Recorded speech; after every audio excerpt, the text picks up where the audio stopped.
पाकिस्तान बैतुल माल के managing director रूना अब्बास बप्पी ने गुज़श्ता रोज़ मानसरा का दौरा किया। उन्होंने हज़ारा यूनिवर्सिटी के साथ मुस्तहिक तलबा व तलबात और स्कॉलर्स की माली मुआवनत के लिए पाकिस्तान बैतुल माल की तरफ से 100 वज़ाइफ देने की यादाश्त पर दस्तखत किए, जबकि यूनिवर्सिटी के बडग्राम कैंपस के तलबा के लिए 30 तालीमी वज़ाइफ देने की भी मंजूरी दी। इस मौका पर उन्होंने बैतुल माल के ज़ेर तमाम चलने वाले स्वीट होम का विजिट किया। स्वीट होम में ज़ेर तालीम बच्चों से मुलाकातें की, मसाइल सुने, बच्चों की रिहाइश, देखभाल और खाने पीने की अशिया का जायज़ा लिया और बच्चों के साथ मिलकर केक काटा।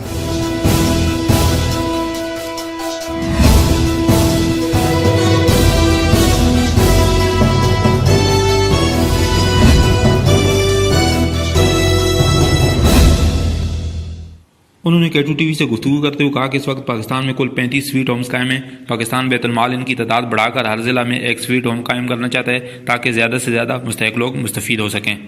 पूरे पाकिस्तान में हमारे जो स्वीट होम्स 35 के करीब है और इजलास की तादाद 100 से भी ऊपर है। तो गवर्नमेंट की पहली प्रेफरेंस है कि हर ज़िले में कम से कम एक स्वीट होम जरूर मौजूद हो ताकि लोगों को इसकी जो सिम्बॉलिक प्रेजेंस है वो पता लगे कि फेडरल गवर्नमेंट अपना रोल प्ले कर रही है।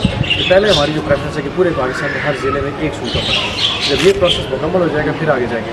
अदरवाइज़ पूरे पाकिस्तान में यतीमों की तादाद तो 10 लाख से भी ज़्यादा है। एक रफ फायदा ही 10 लाख कम्प्लीटली कैटर करना शायद फेडरल गवर्नमेंट के बस में भी ना हो। हम सिर्फ सिम्बॉलिक प्रेजेंस रखते हैं ताकि फिर जो प्राइवेट लोग हैं ना वो सामने मुस्लिम फैंस हैं, ये स्पॉट वाले हैं, ये एसोसिएटेड वाले ताकि के सामने है और एक जो है ना एक public partnership private partnership initiative हो ताकि इनकी फालत हो, वरना पूरा तो पहुँचना किसी के बस में।